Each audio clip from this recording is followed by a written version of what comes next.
Hello folks, welcome to Lester's. Randy in Florida. This is your Cobra 142 GTL. As you can see, your channel selector now has 3 digits and it is blue.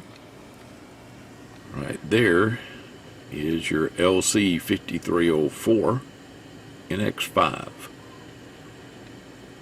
Okay.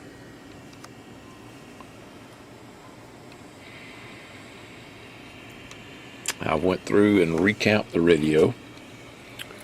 There's all the old caps and the wiring from the channel selector, the old display, plus a few other things.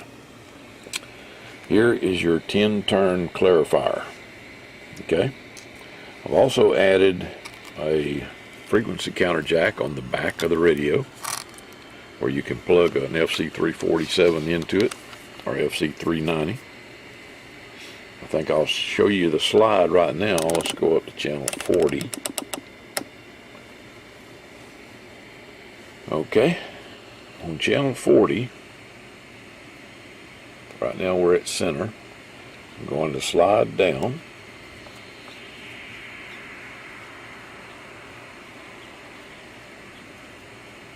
Okay, we go down to, let's see, I'm on lower sideband. We go down to 397. Let's see how far we go down on AM. That's 397.8. Upper sideband, same thing, 397.8. Okay. And go just a little bit further on lower sideband. I'll switch back to AM. Okay, now let's see how far up we go.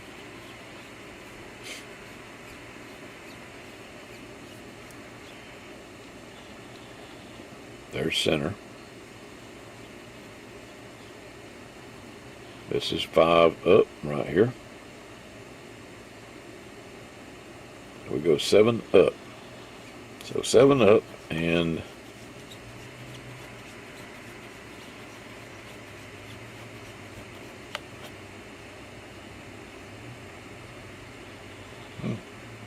got 7 down too. You know, I mean, if that was 8, that would be 7 down. So 7 up, 7 down. You got about a little over 14 kc a slide. Okay, so you shouldn't have any trouble getting anywhere and following anybody. On lower sideband, on channel 38, you know that you can go pretty much anywhere. All right. Now then, let me show you the upper frequency.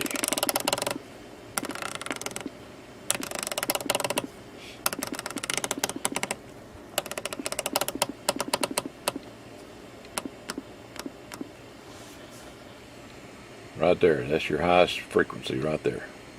Your highest channel right there. Okay? That is your lowest channel. Okay? Now let's get back to 20.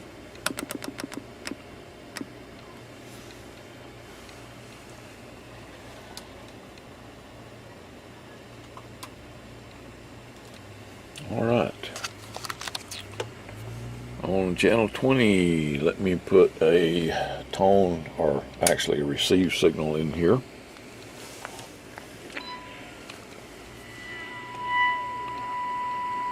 There's your receive signal.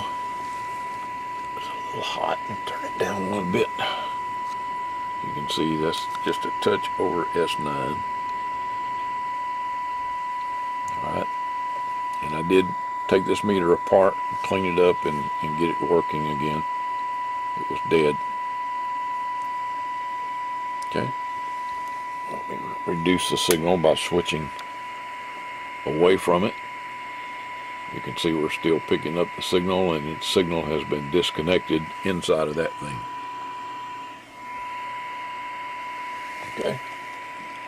We're at 100 milliamps or 100 microamps and 30% modulation,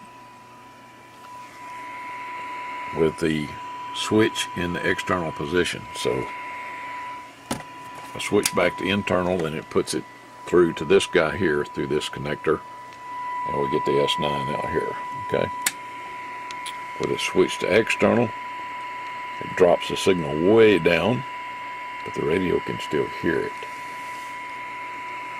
I'm just showing you how sensitive it is. Okay. Here is your D104.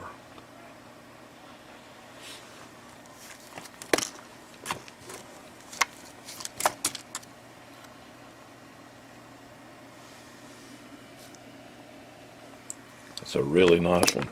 I think this was one of the last Silver Eagles. Yeah. Silver Eagle. One of the last ones. Good old eBay.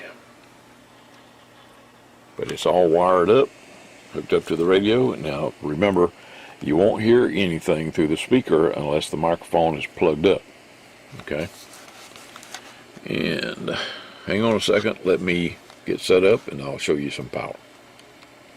Okay, I have a 100 watt slug on the peak side, which will be the meter on the right, so we'll be reading on that bottom scale. I also have a 100 watt slug on the meter on the left, the RMS meter. Okay, so we'll be reading on the bottom scale on that one too. And I'm in the ×1 position. Okay, but you're using your D104 Silver Eagle. Hello audio, audio 1 2 1 2 audio test. And we are in AM mode. Mic gain, dynamics all the way up. I think the one in the microphone, the gain in the microphone is set about halfway. We're dead keying 10, 12, 14, about 16 watts dead key. Audio, hello audio. Almost 30 watts are our peak. Hello audio. Now that's on AM. Let me switch to lower sideband.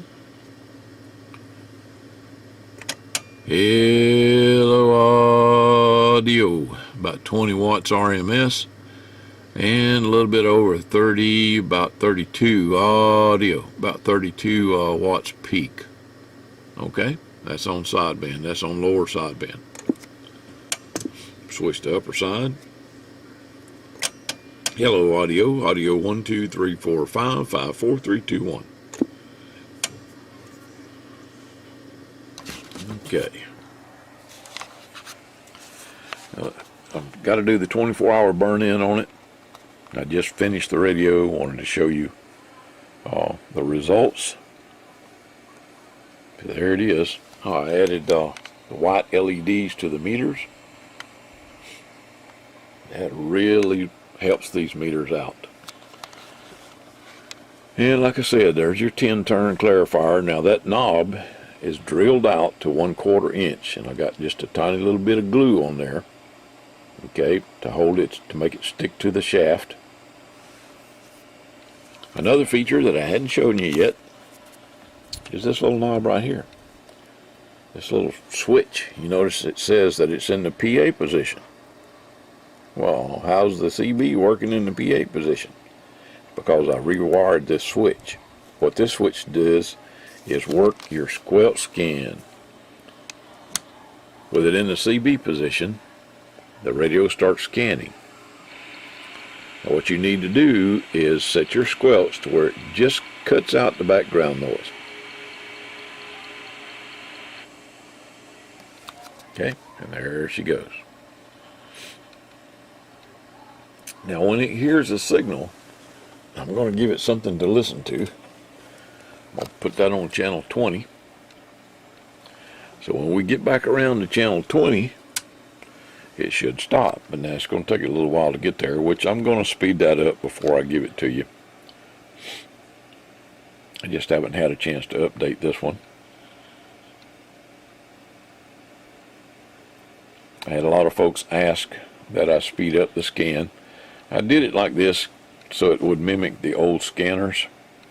You know how the LEDs ran across them.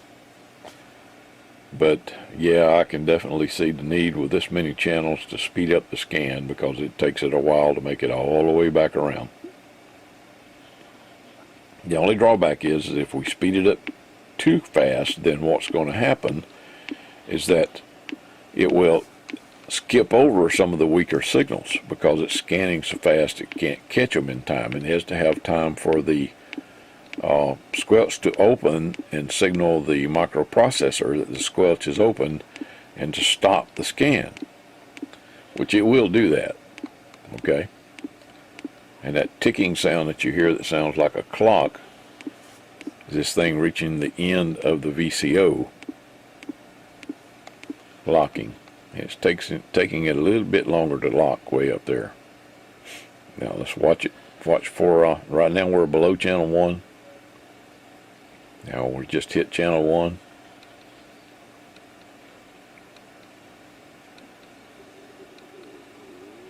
So any minute now should stop on channel 20. And there it is. And that's what it'll do once it finds something. See what the display is doing there? It says C20, channel 20.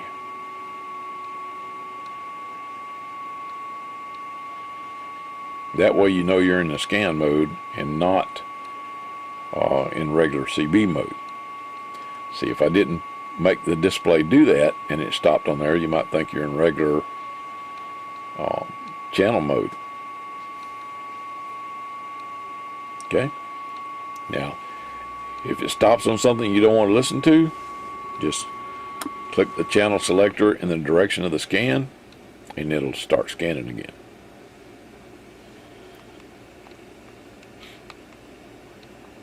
Okay? But just remember, CB is scan. Alright.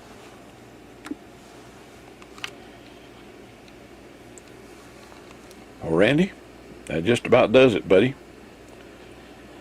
Now this is my frequency counter here. Yours is still in the box. But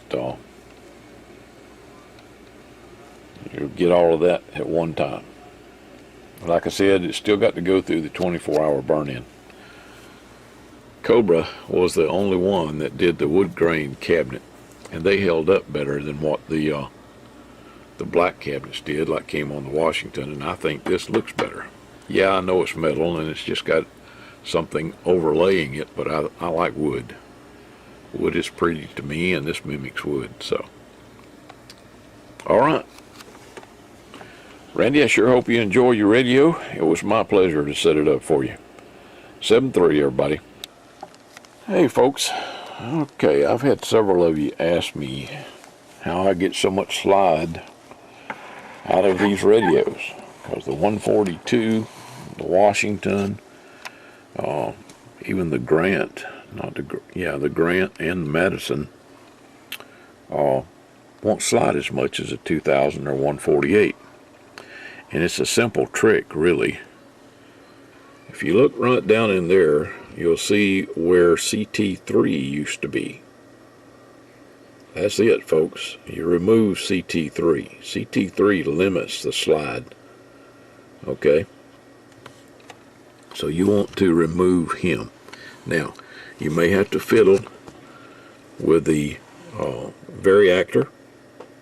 Change them up, use different ones.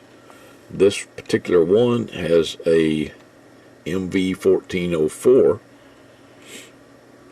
or you can use a KKV 1402, 03, or 04. Either one of those three will do. Now I added a choke on the anode end of this one to bring the frequency down a little bit and give it a little more slide. This is only a 2.2 microhenry choke. The more inductance you add to the back of the diode, the lower the frequency and the more the slide. Okay, but you can reach a saturation point to where the circuit will stop oscillating, so you don't want that. Now this crystal here is an original Uniden crystal. It's at 11.3258. I needed that crystal to do the high band and work with the LC5304. Another trick, if you're doing channel expansion using something like the LC5304, 6404, etc., you want to interrupt the circuit for R71. Now all I do is just lift the lead. Okay, I think you can see that there. But right there is where R71 is. You just want to lift that lead and R71 comes out of the board.